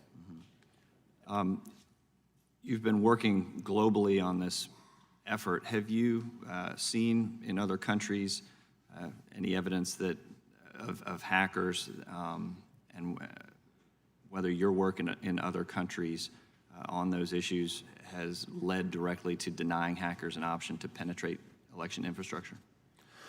So the work that we've done globally so far has been with our Account Guard service, where we monitor nation-state actors attempting to hack into the accounts of candidates or others involved in the election process, including third parties, academics, and NGOs. And what we have seen is that there are attacks in many other countries. We saw it in a number of the ones that Chairman Nadler referenced in his opening statement. We saw it as well in the French presidential election following ours in 2016. So this pattern of conduct by the Russians, but potentially by other nation states, is absolutely continuing in multiple different countries. Thank the witnesses. The time of the gentleman has expired. The gentleman from Maryland. Mr. Chair, thank you. In 2016, Vladimir Putin assessed the Russian posture vis-a-vis other countries. He realized he could not defeat liberal democracies militarily or economically, but he convened the equivalent of a Manhattan Project for electronic subversion of the cyber elections and the social media of democratic countries. And so from prior hearings, I've learned it was a three-pronged attack. Part of it was on the social media. There was an effort to inject racial propaganda and other kinds of ideological poison into Facebook and Twitter and so on. Two, there was a direct effort to hack into the DNC, the DCCC, Hillary Clinton's emails. We're aware of that and have had testimony about that. And the third part was to go right to the state boards of elections to try to get into those systems. And I want to ask a couple questions about that. I understand that they made their most progress in terms of the Illinois system, actually got into the voter registration database, although they were not able, apparently they tried, but they were not able to nullify the existence of voters on the database. What might have happened had they been able to do that? And how secure are we against that in a similar attack in 2020, Ms. Bookvar? So the way it's been described to me is what they did was kind of like, if you're a thief and you go around a neighborhood and you try to figure out which houses have unlocked doors or windows, which are the easiest to break into, and when they're locked, you move on to the next one. So they scanned a bunch of states, found most of the doors and windows locked, and moved on to the next. And I think that that's why we were successful at not having a worse situation. It could have been, as has been discussed previously, it could have been devastating. Remember the National Association of Secretaries of State? Correct. How secure are the states? How ready are we? People ask me all the time, how ready are we? But we don't have one system. We have at least 50 systems, right? Or 51 systems all over the country. I think we are absolutely in a much better place than we were 2 years ago, and I think the designation of elections as critical infrastructure was a big start to that. I think we still have a ways to go, and that's why I'm really interested, Congressman, on making sure that we don't focus entirely on voting systems. Voting systems are really important, but we need to be funding replacement of voter registration systems, intrusion detection systems, making sure that the counties have the cyber protections, the passwords, the multi-factor authentication. Those are just as important as the voting systems, and we need to recognize that. Ms. Plunkett, would we be safer in protecting our presidential elections, which are obviously the biggest magnet and target for foreign actors? Would we be better off if we had one national popular vote and electoral system for president, or are we better off using the current electoral college system where we have a state-by-state voting and we've got to protect all those different systems? What's most important is that we have the right whichever system we would choose to use, what's most important is that we have the right security protections in place. And with the right security protections in place, either would work equally effectively, I believe. Okay. Mr. Byrd, I was very cheered to hear your testimony. Are you telling us that we essentially have a technological fix to the problem of security of the actual voting systems themselves?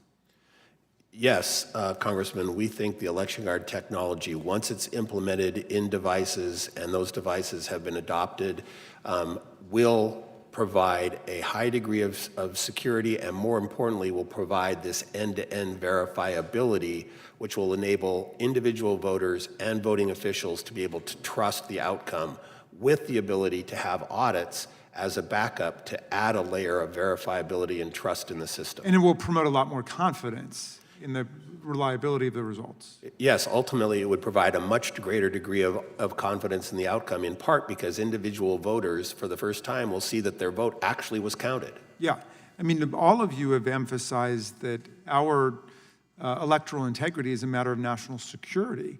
And if you think about it, well, why does Vladimir Putin and Prime Minister Orban in Hungary and Duterte and all the authoritarians and despots and dictators want to destabilize our elections?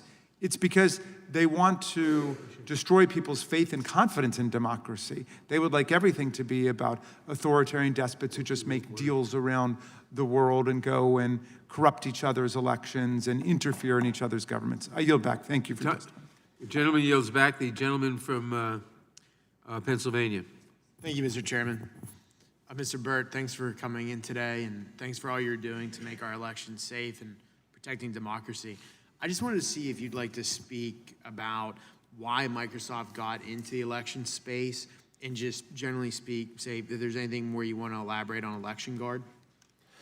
Absolutely, and this goes to a number of the questions about how we got to where we're at today. We need to keep in mind that our foreign adversaries' direct efforts to intervene in our elections is a relatively new phenomenon, and the process for certifying devices and so forth is an older phenomenon. So this is something that the entire election community is reacting to in a relatively short period of time. For Microsoft, this started in 2016 during the Democratic National Convention, when our security team saw that a group that we call Strontium, which we now know from the Mueller indictment is a Russian organization operated by the GRU, the same group. When we saw that organization registering a bunch of fake Microsoft domains, domain names, websites that looked like they were Microsoft but really were not. And because of the timing, we immediately took action and ultimately actually went to court. And we've been in a battle with that same organization now over several years in court, where every time they register fake domains or use them to try to steal credentials, we go to court, get an order, we take those down and direct all of that traffic to our own sinkhole at our digital crimes unit. So we're in a constant technological battle with that organization. It started then.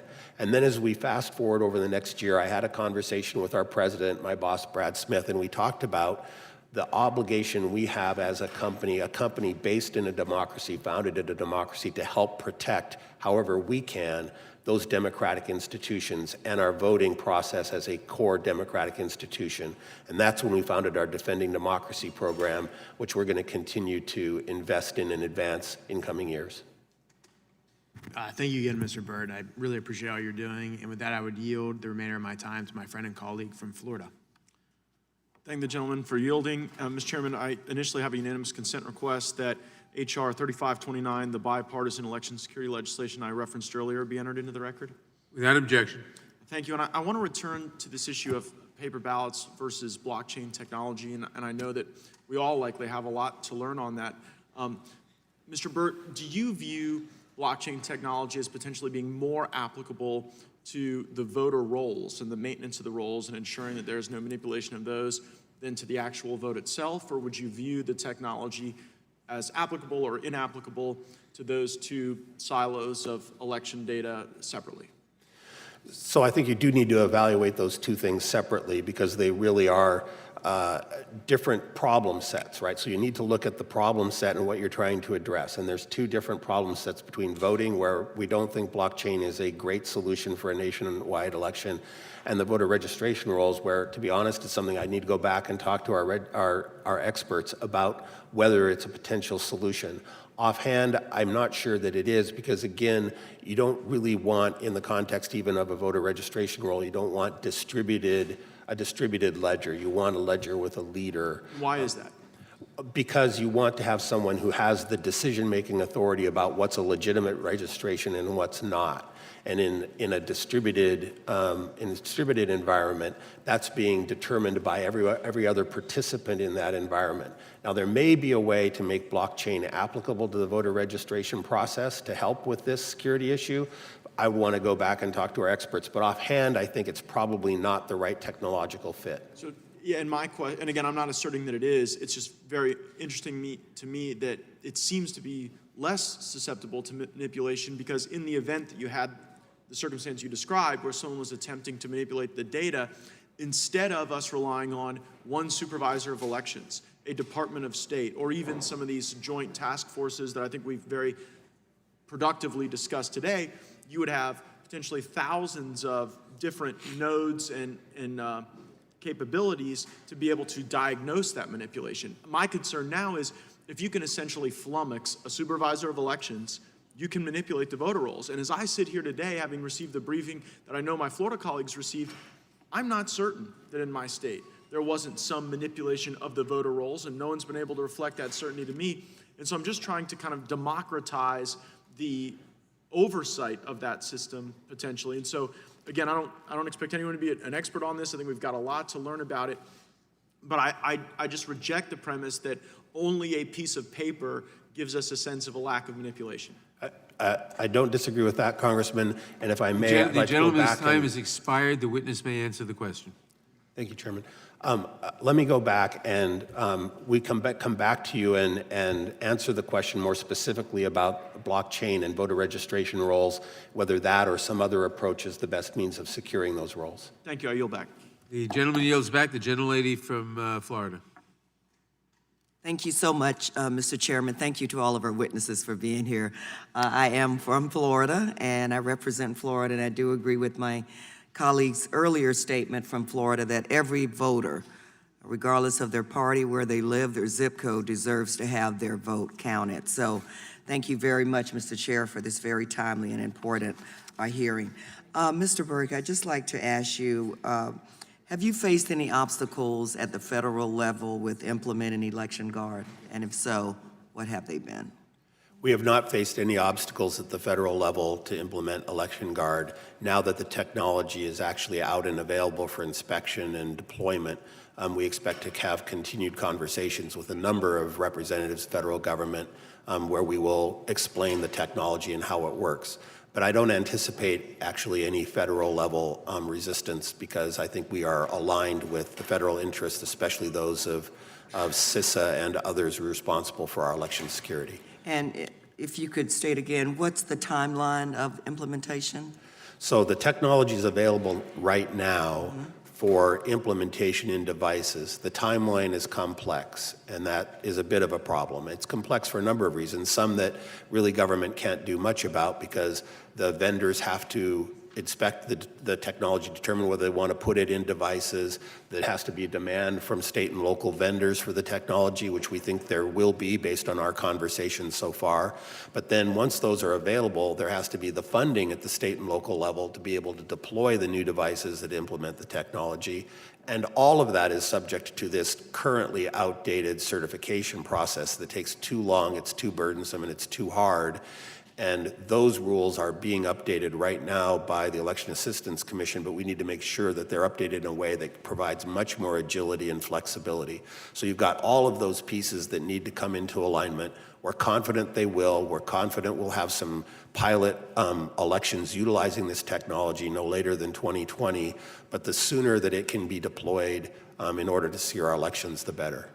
My understanding is that certain of the breaches in the 2016 election, when they were going door to door looking to see which windows are unlocked and doors, were not immediately detected. So my question is, what signs should election officials be trained to look for on election day to ensure that there are no undetected attacks, either of? The first and most important is to have a baseline of what normal looks like. And every election jurisdiction needs to know what normal operations looks like so that they can then have the appropriate monitoring in place should there be any abnormal activity, whether that be a flow of data that looks unusual, a disruption of data that looks unusual, a login from someone who should not have access, from an account that should not have access. So knowing what normal and having that baseline and then being able to monitor for any abnormal activity is the most important. And I would say every level needs to be trained in this. So, but starting from technology, right? The intrusion detection systems should be in every single county in the country and every municipality that runs elections. I think that's one of the most critical components for protecting our elections from here forward. And I'd love to see resources from the federal government to make sure that that happens so we don't have voters in under-resourced counties with less security than others. But then poll workers, and my first job in elections was as a poll worker, and making sure that we have the support and training for the poll workers to be able to recognize not only signs that are problematic, like people not being in the voting rolls, but knowing about provisional ballots We haven't mentioned provisional ballots yet once in this hearing. We actually have a provision that allows when people are not in the voter rolls to still vote. But sometimes poll workers don't remember to do that or don't know to do that. So they need to be adequately trained. Every voter can get a provisional ballot, and then it can be checked later. So if that person's eligible, they should never, ever be turned away. Thank you so much. Yield back, Mr. Chair. The gentlelady yields back. There are 4 minutes and 20 seconds left on a vote on the floor. We have a number of votes on the floor. The committee will stand in recess, but will reconvene immediately upon cessation of the votes on the floor. So please, I ask the members of the committee, come back as soon as the last vote is cast. The committee stands in recess.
The yeas are 236, the nays are 174. The joint resolution is passed without objection. The motion reconsidered is laid on the table.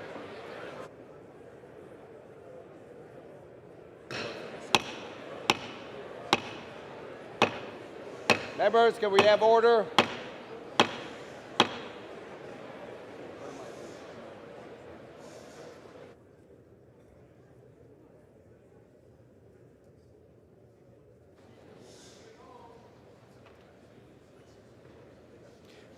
For what purpose does the gentleman from California seek recognition?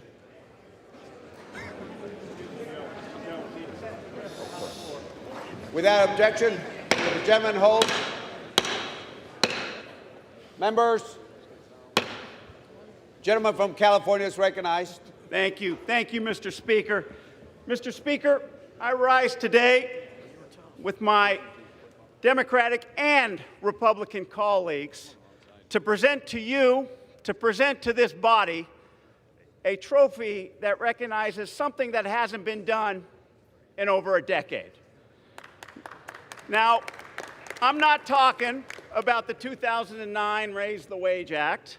I'm not talking about the 2009 Hate Crimes Act. I'm not even talking about the creation of the Office of Congressional Ethics in 2009. But what I am talking about is that Congress, these congressmen in front of you, actually beat the Capitol Police in football on Tuesday night for the first time in a decade. Now, at the game, Mr. Speaker, at the game, fortunately, there were no serious injuries. At practice, there was, but not at the game. We had a lot of sore muscles, but most importantly, we did raise a heck of a lot of money for local charities and the Capitol Police Memorial Fund. And so, Mr. Speaker, I present this trophy to you, this rather large trophy to you. I present it to this body as a reward for that victory, but also a small reminder of what Democrats and Republicans can do when we work together. Thank you. I want to say thank you to everybody standing up here. They came to practices in the mornings. They braved some injuries. A special shout out to our colleague Rick Crawford, who is not here, who broke a fibula trying to play for this game. Rick, we missed you. Bob Dole, Jeff Denham, former members that played, but certainly our pros that helped coach us, John Booty and Ken Harvey.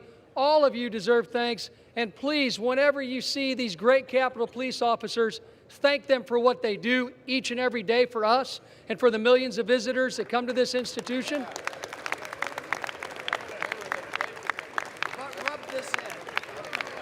But remind them the charities are the winners and make sure they know that the members are the victors. I yield back.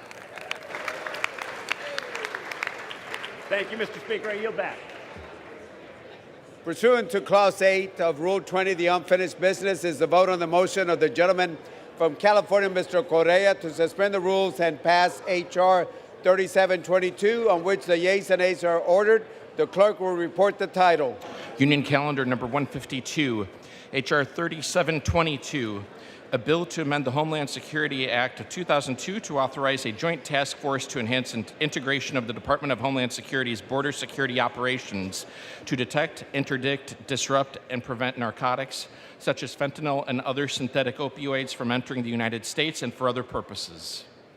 The question is, will the House suspend the rules and pass the bill? Members will record their votes by electronic device.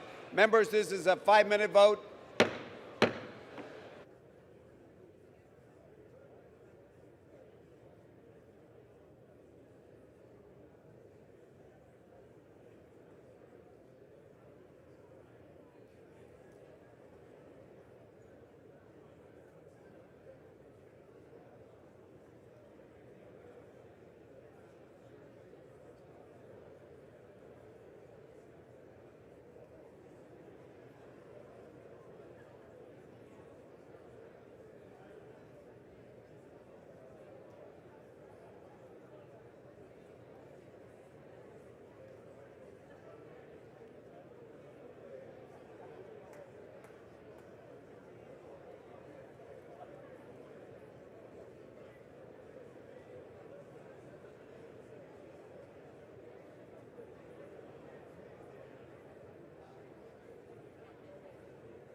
We don't know.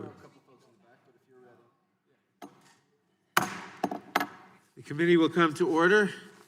The gentlelady from Texas is recognized. Thank you, Mr. Chairman, and thank you for the patience of our witnesses as they waited for us while we registered our votes. And that's what we're focusing on, aren't we? Voting. So thank you for being here. Election security is all about voter confidence and participation. The more confident voters are in the integrity of election systems, the more confident they will feel that their vote has been counted and that their voice has been heard, and of course, this directly impacts their future participation. I listened with great interest to some of your testimony, and I've looked at your written testimony, and I wanted to start with you, Mr. Burt. And quickly, I don't need I heard you explain the system that you have, and I just want to make sure that anyone watching is clear. Is yours a software system or a software system and machines and an auditing system too, or all of the above, one of the above? Ours is a software system that needs to be incorporated into the voting system that is utilized by the state or local voting officials. And it supports multiple different forms of voting systems. So you can have an electronic ballot marking device. You can start with hand-marked ballots that are then scanned. We support those, and we're working to support others that are not as widely used. But it's basically software that needs to be incorporated by vendors into the voting system itself. And the verification that the user the voter can go to online, that will simply just verify that they voted, or can they print something at home through your software system? So the system, when they vote, when they go to the polling place and they vote, they get a piece of paper that has the code. They can then enter the code in later, and they will get verification that their vote was counted. They can't see their vote. This is really critically important. They can't see who they voted for. They know who they voted for, but what the system tells them is your vote was not changed and your vote was counted. And it's important that they not be able to see their vote, because otherwise they could be coerced into voting in a certain way. You could sell your vote. This is an important characteristic. Anyone doing an audit would also not be able to see how they voted. That's correct. And that's actually there really is no paper trail. There is a paper trail in the sense that our system supports the creation of a verified paper ballot. So you vote, that's encrypted, but you also get a paper ballot that the voter can look at and say, yes, this is correct. You deposit that in the ballot box. That can be used for risk-limiting audits, even for hand counts if necessary, although it shouldn't be necessary. Well, I'm thinking of a lot of people in my district that don't have a computer at home, don't have a laptop, don't have a way of doing any of that. So what are we to do with, quite frankly, the usual targeted populations when there is some of this, misinformation, hacking? It's usually many times minority voter precincts that get attacked. So what would we do then for the person who doesn't have access to a computer or internet to be able to go through that process? So our system is based on polling place voting, whether it's hand-marked ballots or using an electronic voting machine. The election guard supports going to the polling place to vote. So you don't need to have any technology in order to vote. No, but to verify. But to verify, and yes, and so. Talking specifically about verifying that you voted. Correct. It's actually sort of happened to me once. I voted, and I thought I had done everything, and then they came into the car to get me and said, I was a senator at the time. They said, Senator, it didn't go through. And I said, what do you mean it didn't go through? So I had to go back in and essentially vote again. Yes. It made no sense to me that I had to do that, and I think that happens probably more often than not. So I'm just concerned about the populations who don't have access to that computer to verify that, in fact, their vote was counted. Totally understandable. The good news is that you can do the verification in our system with a smartphone. And in most populations, smartphones have penetrated much further than laptops. Well, many in my district do not have smartphones. They just have the one that you go to the flea market or a store, and what are they called? The click-it phones, or flip phones. They don't have the smartphone. Those are more costly. They go in there, cricket phones, they go there and get 1 month at a time. We're talking about people that are paycheck to paycheck. They can't afford one like mine. Yes, and I understand, Congresswoman, and the verification does require some access to a system, whether it's your neighbor's phone, your phone, go to the library and access a computer to get that personal verification. Now keep in mind, that's a new advance of the technology, but to do that verification and see that your vote was counted with our system, you will need access to something, whether it's a smartphone, a public computer, some device that lets you see, yes, my vote in fact got counted. Well, thank you. I've run out of time, and I yield back. Thank you, Mr. Chairman. Gentlelady yields back. The gentlelady from Pennsylvania. Thank you very much. Ms. Bookvar, I wanted to thank you for your work in removing barriers to voting in Pennsylvania for everyone who's eligible to vote.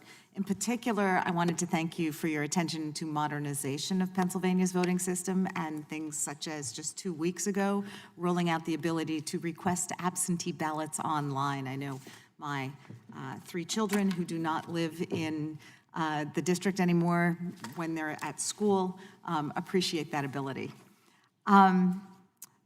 You've also paid a lot of attention to our young voters, and I know particularly high school registration. Can you just tell us a little bit about what you've done there?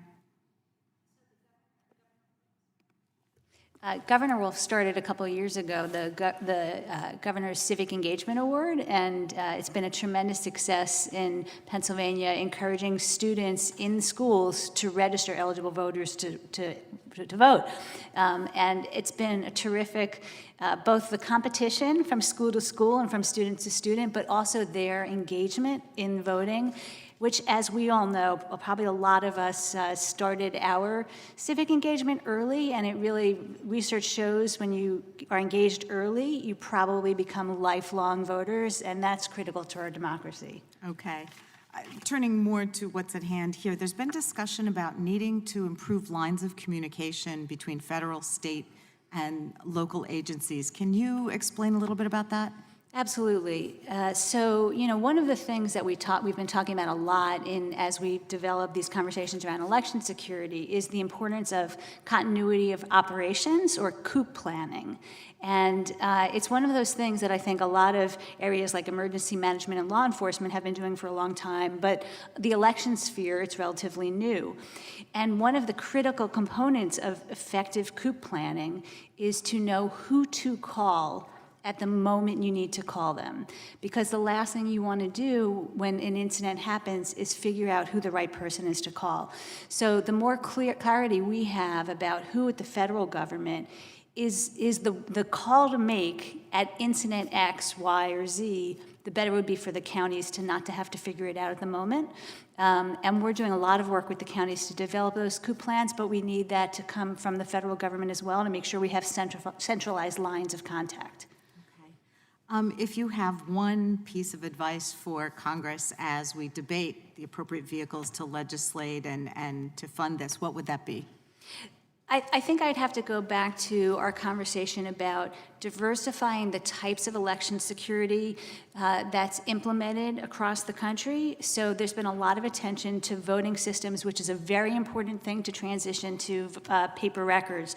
But as we discussed earlier, so many other components of this process are at least as critical. So we need to allow funding to go to voter registration databases, intrusion detection systems, making sure that we have layered defenses to all our networks, phishing and security training and multi-factor authentication and coup planning. All those things are equally important, and I'm most worried about thinking that one solution is going to fix everything. We need to give the states the ability to decide what their most critical components are. And as I understand it, that involves both work in helping establish best practices that the federal government can help push out, and then providing funding to achieve those best practices? Exactly. Okay, thank you. I yield back. Thank you. The gentlelady yields back. The gentleman from Arizona. Thank you, Chairman, for hosting this important hearing today. It's one of the most pressing issues facing our nation. Thank you to the witnesses for not only appearing today and sharing your expertise, but for taking such a leading role in protecting the integrity and security of our elections at all levels of government. It's much appreciated. Our nation came under attack in 2016. The special counsel described Russia's efforts to interfere in our elections as, quote, sweeping and systemic, unquote. They deceived Americans, hacked into campaign email accounts, hacked into the very systems and databases that conduct our elections at the state level. We know that these same kind of attacks continue to this very day. The Federal Bureau of Investigation, Director Christopher Wray, stated that, quote, this is not just an election cycle threat, it's pretty much a 365-day-a-year threat, unquote. And despite that, this White House has done nothing. It joins the Senate in sitting on its hands in the fight to defend our democracy. It's a real travesty, and I hope that this hearing and legislative efforts, we can begin to turn the tide.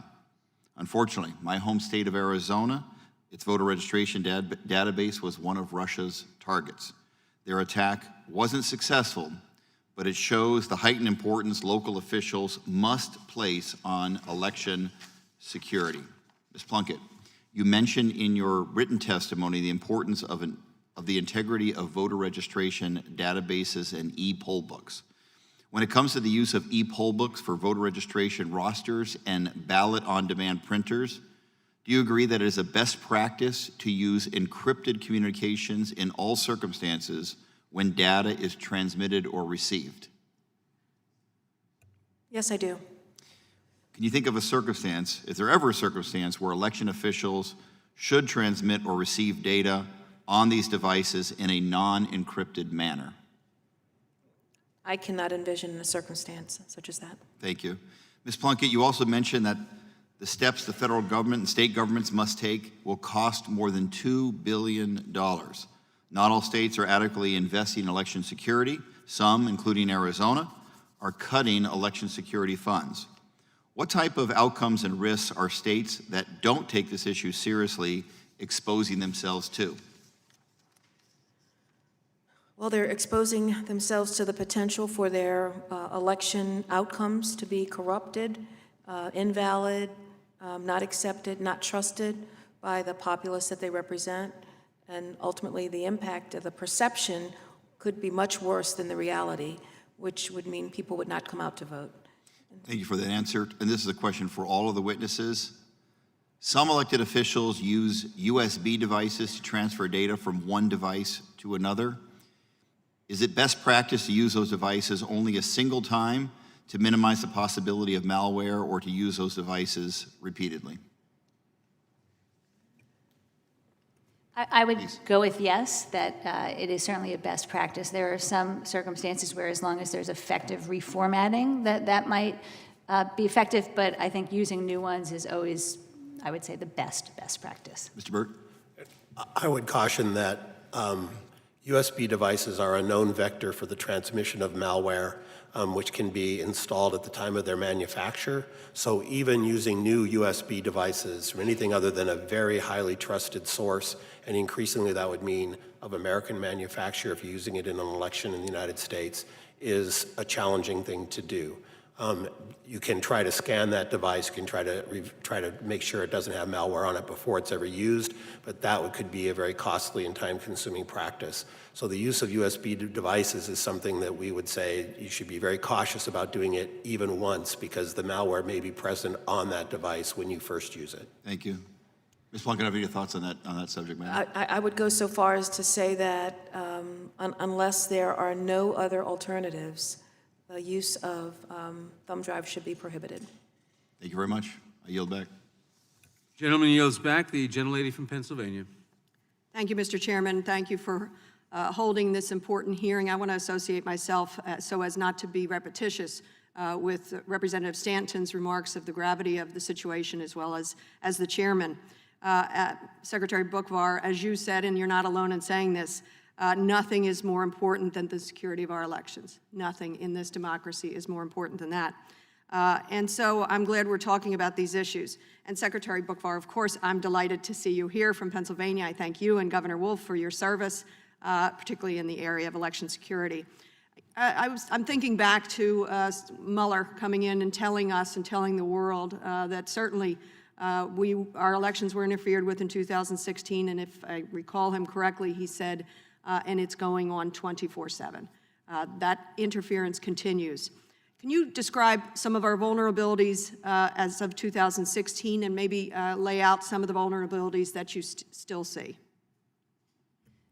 So I think the good news, and going back to what we talked about earlier, is the good that arose from what happened in the past is that we are, with the declaration of being critical infrastructure, it's provided us with a lot more resources. And so, one of the things that I really, think is critically important across the country as well as in the state are these collaborations that we've been talking about. So I think the lack of collaboration and intersection of resources could be a vulnerability if it's ignored. And so, for example, we found in Pennsylvania, as we started to have like tabletop exercises and really improve our collaborations, a lot of times in the counties, the election officials didn't even know the emergency management personnel. And that's crazy, right? So in 2018, the primary was almost like a real-life tabletop exercise. I don't know if you recall, but there was a tornado that crossed the state literally on primary day. And so we had to have, trees were down, polling places were blocked, electricity went out. The intersection of the emergency management, law enforcement, and elections was critical, is critical. So I think one of the vulnerabilities is not feeding that well. And it's, again, it goes back to the coup planning too. But then I also want to make sure that our counties have the resources they need to have really advanced intrusion detection systems, effective training of phishing and security and all that, and every advanced sensor and protection, layered defenses of their network. So those are the areas that I would really focus on. Supporting the local counties and municipalities would be one of the areas I'd want to direct most attention. And the issue of certification, I guess, of the equipment itself, what is the delay there? How could we streamline that? Either you or any of the witnesses. The issue there is that the standards that are the guidelines that are promulgated by the Election Assistance Commission are more than 10 years old. In fact, their most recent modification to those guidelines, there's not a single election system that's ever been certified under those most recent guidelines, and they're 10 years old. So what the Election Assistance Commission is doing right now, which is revising those guidelines, is critically important, but they need to move quickly. They need to move with expeditious activity because this threat, as you pointed out, Congresswoman, is 24/7. It's happening now. It's going to happen through the 2020 election cycle. So we need the EAC to adopt new guidelines for certification quickly.